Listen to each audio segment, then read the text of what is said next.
नमस्कार दोस्तों। ये जो मेरे परिवार के साथ जो कंट्रोवर्सी चल रही है, इसको आप देख ही रहे होंगे और मैं इन सब चीज़ों से बहुत दुखी हूँ। दूसरी बात, बहुत सारे रिएक्शन चैनल वाले ये जो बोल रहे हैं कि अंकल आंटी कुछ बोल नहीं रहे तो हम क्या बोलें। सही बात है, उनकी भी मजबूरी है।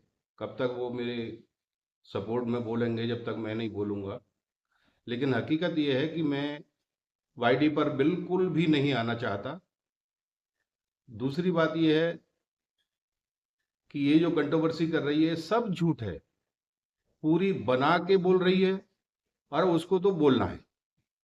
दूसरे बहुत सारे लोग बोल रहे हैं संपत्ति संपत्ति संपत्ति। रिएक्शन चैनल वालों ने भी बोला है कि अंकल और आंटी आकर के इसमें क्लियर करें। अब दूसरी बात ये है कि संपत्ति क्या होती है। एक्चुअल में मेरे जो दो बेटे थे तो मेरी संपत्ति तो चली गई। जो मेरी संपत्ति थी मेरे बेटे थे। अब ये तो गौण संपत्ति है और मेरे पास क्या संपत्ति है ये मेरी समझ में नहीं आता। पहली चीज तो ये है कि जो सपना के संपत्ति के जितने भी कागज थे मैंने सारे सपना को सेंड कर दिए और सपना ने ही मंगाए थे मुझसे। अब रहा लोग बाग बोलते हैं उस बिला के बारे में, तो बिला के बारे में मैं आपको क्लियर कर दूं। ये सपना वहां होके आ गई है, वहां से मुझे कॉल आ गया है। इसको जो उस बिला के बारे में करना है वो कर ले, मुझे कोई आपत्ति नहीं है। पहले मैं सोच रहा था उसको मैं लूंगा, सब लोग साथ में रहेंगे, ये चीजें थोड़ी सी ऐसी हैं, गुस्सा होके जा रही है, जल्दी समझ जाएगी। लेकिन अब मुझे नहीं लगता है कि मेरे घर में कोई शांति आ पाएगी। और सपना से मैं कह रहा हूं तुझे जो करना है, जो तेरे मन में है सब कर, कोई कसर मत छोड़ना।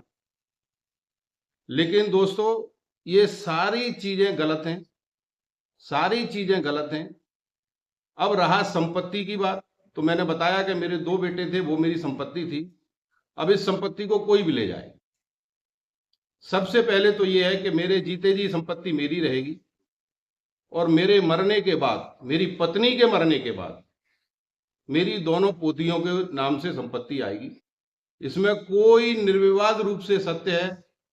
अगर ऐसे ही कंट्रोवर्सी होती रही तो फिर मुझे सोचने पे विवश होना पड़ेगा। हकीकत यही है कि मुझे सोचने पर विवश होना पड़ेगा। फिर संपत्ति उसको जाएगी मेरी जो मेरी सेवा करेगा, जो बुढ़ापे में मेरा साथ देगा। अब वो चाहे कोई भी हो। आज से मैं अभी नहीं कह रहा, अभी हमारे हाथ पैर चल रहे हैं। अब मुझे आप एक बात बताइए कि ये पूरे रिश्तेदार अलग नहीं है, खानदान को लेके साथ में घूम रही है। मेरे साथ 4 या 5 लोग हैं। अगर वो मेरे सुख दुख में मेरे साथ आते हैं तो क्या ये सपना के साथ इसका खानदान घूम रहा है, ये उनको संपत्ति देगी सारी, या मैं उनको संपत्ति दे दूंगा? तो मेरा क्लियर स्टैंड है कि मेरे मरने और मेरी पत्नी की मरने के बाद मेरी सारी संपत्ति मेरी पोतियों के नाम जाएगी, अगर सब कुछ ठीक ठाक रहा तो। नहीं तो मुझे सोचने पे विवश होना पड़ेगा। और फिर दूसरी चीज ये है कि अंशु के चैनल पर और राहुल के चैनल पर आप मुझे गाइड करें कि मुझे इस परिस्थिति में, इस स्थिति में क्या करना चाहिए। मैं आपसे विनम्र निवेदन कर रहा हूं कि कृपया मुझे सुझाएं। मैं भी एक आदमी हूं, सब कुछ भूल जाता हूं, गलतियां होती हैं, लेकिन ऐसी गलतियां नहीं कि मैंने कोई जिससे कि मेरा घर टूट जाए। अब चूंकि घर टूट चुका है, अब इसमें कोई उम्मीद बाकी नहीं है। तो मुझे आप सुझाव दें कि इस स्थिति में मुझे संपत्ति के बारे में क्या सोचना चाहिए और क्या करना चाहिए। मैं अक्षरशः उसका पालन करूंगा। आपकी जो मेरे पास जो निर्देश आएंगे, और मेरे निर्देश दें या कुछ भी दें, जब मेरे आप फेवर में बोल रहे हैं तो मुझे आप निर्देश भी दे सकते हैं ऐसा कोई वो नहीं है। मुझसे बड़े भी कुछ लोग होंगे, मुझसे छोटे भी कुछ लोग होंगे। तो छोटे हों वो मुझे सुझाव दें, बड़े हों वो मुझे निर्देश दे सकते हैं। और मैं बाईडी पे ज़्यादा नहीं आना चाहता, क्यों कि मैं पहले से ही बहुत दुखी हूँ। आप लोगों को और ज़्यादा मैं दिखा करके दुखी नहीं करना चाहता।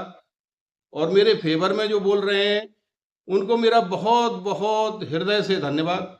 और मुझे आशा है कि अब वो मेरे साथ ऐसे ही बने रहेंगे। और बढ़ चढ़ करके जो सत्यता है वो आप सब लोगों को दिखाई दे रही है। ऐसा नहीं है कि दिखाई नहीं दे रही, सब लोगों को दिखाई दे रही है। ये नए नए जो प्रपंच रच रही है ये सब गलत है, सब झूठ है।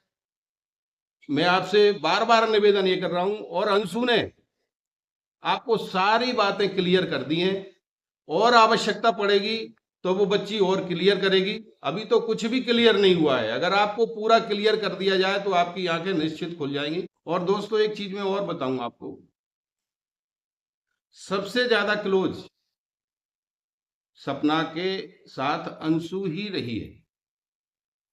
और मैं आपको विश्वास के साथ कह रहा हूं कि अंशु ने जो बोला है वो अक्षरशः सत्य है। और अभी तो उसने आधा बोला है, ये भी बता दूं मैं आपको। अभी उसने आधा बोला है।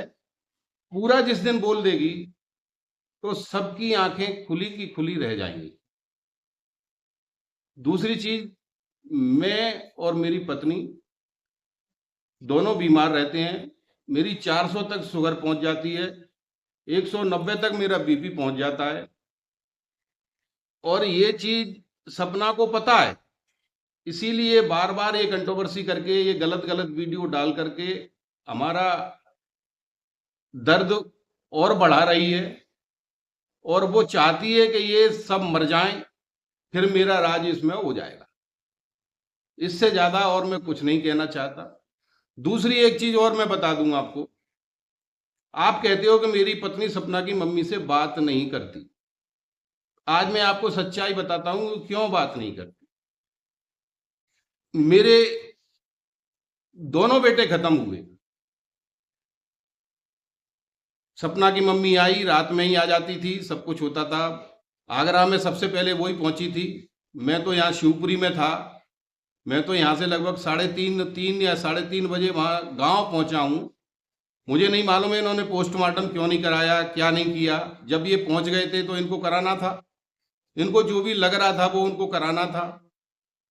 और एक दिन पहले ही सपना एक दिन पहले ही सादाबाद में, जो मेरे गांव से 5 या 6 किलोमीटर दूर है, पेट्रोल पंप है, इससे मिलके गई है। और इसके साथ इसका पूरा परिवार था। ये उस दिन पूरी रात सादाबाद में रुके हैं या सादाबाद के आसपास कहीं रुके हैं। और ये बात सपना ने अपनी किसी भी वीडियो में क्लियर नहीं की कि मेरा पूरा परिवार एक दिन पहले मोनू से मिल के गए हैं। अरे भाई, जब आपको वहां मिलना था तो वहां से गांव 5 किलोमीटर दूर था, आप घर पे भी मिल सकते थे आकर के। और अंशु ने भी इस बारे में क्लियर किया है, ये भी बात क्लियर है। दूसरी चीज, मैंने बार बार आपको बोला है, मेरी पत्नी उसकी मम्मी से घृणा करती है, ये पक्का है बिल्कुल। और करती रहेगी आजीवन, जिंदगी भर। क्यों? मेरे दोनों बेटे खत्म हुए, इसकी मम्मी 1 मिनट भी मेरी मिसेज के पास आकर के नहीं बैठी, सांत्वना देने के लिए नहीं बैठी कि कोई बात नहीं है, हम आपके साथ हैं। अब ऐसी औरत से मेरी मिसेज कैसे संपर्क बनाएगी, इस बारे में भी आप मुझे अपना क्लियर स्टैंड बताएं। अंशु के वीडियो पे बोलें, राहुल के वीडियो पे बोलें, मैं दोनों के आपके जो रिएक्शन है वो सब सुनूंगा और उचित जवाब भी दूंगा। ये संपत्ति मेरे लिए गौण है। मैं गवर्नमेंट टीचर हूँ। मुझे, मेरे लिए और मेरी पत्नी के लिए आजीवन गवर्नमेंट से खाने को 2 रोटी मिल जाएंगी। और मुझे इस संपत्ति का कुछ नहीं करना है। मैं क्या करूंगा इस संपत्ति का, बताइए आप लोग। ये दोनों मेरी बेटे की जो मेरी निशानी है, मेरी खून है, दोनों बच्चियों को जाएगी ये संपत्ति और किसी को नहीं जाएगी। थोड़ी बहुत अगर मैं किसी को दूंगा तो जो मेरी सेवा करेगा उसको दूंगा, क्योंकि उसका तो राइट बनता है जो मेरी सेवा करेगा। और आजकल के जमाने में आप सब जानते हैं कि निस्वार्थ भाव से कोई सेवा नहीं करता है। कुछ ना कुछ उनके अंदर होता है। भाइयों बहनों, एक चीज और मेरे मन में है, मेरी 60 के लगभग उम्र हो गई है, पत्नी की 58 साल के लगभग उम्र हो गई है। तरह तरह की बीमारियों से हम ग्रसित हैं, और ये सपना रूपी बीमारी सबसे बड़ी है, इससे हम बहुत ज्यादा ग्रसित हैं। दूसरी चीज, जब मेरे साथ में मुझे ये लगेगा कि मेरे साथ कोई नहीं है, मैं मन से बोल रहा हूं आपको, दोनों बेटों के नाम से इस संपत्ति को किसी ट्रस्ट को या किसी को मैं दान कर दूंगा। ये मेरा पक्का है। मैं और मेरी पत्नी दोनों इस बारे में स्टैंड ले चुके हैं और लेंगे। अगर कोई मेरे अंतिम समय मेरे साथ नहीं है तो फिर मैं ऐसी संपत्ति को ट्रस्ट में अपने बच्चों के नाम से, जिससे उनका नाम चलता रहे, मैं इसको दान कर दूंगा। हाँ दोस्तों, मैं एक चीज और बताना चाह रहा हूं कि हमारी अलका बहन जी मोनू के लिए न्याय दिलाने के लिए बहुत तत्पर है। मैं उनको स्वागत करता हूं। और जो उन्होंने मामा के द्वारा, मेरे साले के द्वारा जो गाड़ी के पार्ट्स मिले थे, उनके बारे में वो लोग प्रश्न उठा रहे हैं कि पार्ट्सों के माध्यम से आपने क्यों कुछ नहीं किया, उसमें नंबर थे, उसमें ये है। तो अलका बहन, मैं आपसे विनम्र निवेदन करता हूं, आप पहले भी इस मुहिम में जुटी थी, आज न जाने किसके कहने से आप फिर इस मुहिम में आई हैं, फिर भी मैं आपका स्वागत करता हूं। और मैं आपको विश्वास दिलाता हूं, अगर मोनू को न्याय मिलता है तो आप जहां कहेंगी मैं वहां आने के लिए तैयार हूं, और मैं आपका पूर्ण सहयोग करूंगा। और जिन गाड़ी के पार्ट्स के बारे में आप बात कर रही हैं या कोई और दूसरा बात कर रहा है, मैं आदमी गांव भेज रहा हूं, वो पार्ट्स वहीं रखे हुए हैं। मैं बहुत जल्दी अंशु के माध्यम से व्हाट्सएप पर वो पार्ट्स या वीडियो में वो पार्ट्स मैं आपको भिजवा रहा हूं। यदि आपको उनसे कोई क्लू मिलता है तो आप निकालिए और बाकायदा आप स्टैंड लीजिए। जो पैसा लगेगा वो मैं लगाऊंगा, आपको पैसा खर्च करने की जरूरत नहीं है। जो पैसा लगेगा वो मैं लगाऊंगा, लेकिन जानकारी सटीक और सही दें आप। रही दूसरी बात, मैं बार बार आपसे यही कह रहा हूं कि आप अगर मेरे बेटे को न्याय दिला सकती हैं तो बार बार मैं आपसे कह रहा हूं, मैं आपके साथ खड़ा हूं, पूर्ण रूप से आपके साथ खड़ा हूं। आप आगे आइए, और मुझे जहां आपको बुलाना हो, फिर कह रहा हूं मैं आपसे, मैं वहां आने के लिए तैयार हूं, बशर्ते कि उसमें सत्यता हो, सच्चाई हो। मैं पार्ट्स भी आपके पास भिजवा दूंगा, आप देख लेना, वीडियो में देख लेना। दूसरी चीज ये है, मैं आपको सब लोगों को मैं क्लियर कर रहा हूं। बहुत सारे लोग कह रहे हैं, अंशु के लिए कह रहे हैं कि आप चली जाओ बेटा अंशु, आप चली जाओ, या मम्मी पापा के पास चली जाओ, आपकी वहां बहुत आवश्यकता है। तो बिल्कुल सच कह रहा हूं मैं, हमें उसकी बहुत आवश्यकता है और मैं उसको लेने जा रहा हूं। आप सबकी जो इच्छा है, और आपकी क्या इच्छा है, इच्छा तो मेरी भी है। अब ऐसे अगर डर डर के हम रहेंगे तो वैसे ही जल्दी मर जाएंगे, समय से पहले मर जाएंगे। लेकिन हम फाइट करेंगे, फाइट करके मरेंगे। और जिसको जो करना है वो कर लो, लेकिन इतना एक ध्यान रखना कि अगर मैंने कुछ कर दिया तो तुम्हारी 3 पीढ़ी उसको, सदमे को भूल नहीं पाएंगे, ये ध्यान रखना। मैं इतना ही कह रहा हूं, मैं कोई धमकी नहीं दे रहा, कोई वो नहीं कर रहा। अंशु मेरे पास आ रही है, या तो मैं लेने जा रहा हूं या वहां से कोई उसको छोड़ देगा। 1 2 3 दिन के अंदर अंशु मेरे पास आ जाएगी। जिसको जो करना है वो कर ले। और दोस्तों देखो, आप हास्यास्पद चीजें देखिए आप लोग किस तरह से हो रही हैं। मथुरा में मेरे रिश्तेदार रहते हैं, मेरा साड़ू रहता है, उसको ये बोला जा रहा है कि लाल डिब्बा, लाल गाड़ी है उसके पास, उसको लाल डिब्बा बोला जा रहा है। जैसे इसके खानदान के पास बहुत सारी गाड़ियां, मतलब जो है नहीं रखी हुई हैं वहां। हाँ, ट्रक हैं, बड़े बड़े हैं, उसके आगे तो वो डिब्बा ही है गाड़ी। भाई तेरे घर में कैमरे लगे हैं, तेरे घर में, तेरे ही मुंह से बात आई है कि मेरे घर में कैमरे लगे हैं, तो उन कैमरों में नंबर लेकर के पुलिस को देना भाई। क्यों नहीं दे रही उसको, पुलिस को क्या डर है तुझे? ये झूठ मत बोले, ज्यादा ज्यादा झूठ बोलने से झूठ सत्य नहीं हो जाता, झूठ झूठ होता है। रही दूसरी बात, एक चीज आपको मैं मुद्दे की बात बताता हूं कि मेरे साड़ू भाई लगभग 15 साल से मथुरा में रह रहे हैं और सपना उनके घर कई बार जा चुकी है। तब उसको ये पता था कि ये यहां रहते हैं, उनके बगल में मकान क्यों लिया तूने भाई जा करके? और भी कहीं ले सकती थी मकान। अब वो तो वहां रह रहे हैं, कहीं जाएंगे भी आएंगे भी, क्या तेरी वजह से कहीं आना ही जाना बंद कर दें अब वो? अरे तेरे पास कैमरे लगे हुए हैं, कैमरे में गाड़ी वो ले नंबर, हो तुझे नंबर भी पता है उनकी गाड़ी का, तेरे कई बार यहाँ आई है कम्बर, नहीं आई हो तो देखे आना वहां जा करके कौन सा गाड़ी का नंबर है। बगल में ही रहते हैं वो।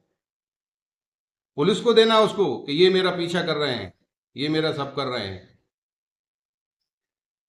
लेकिन मैं आपसे हाथ जोड़ के निवेदन कर रहा हूं कि मैं बाईडी पे ज्यादा नहीं आना चाहता, आप मुझे माफ करें।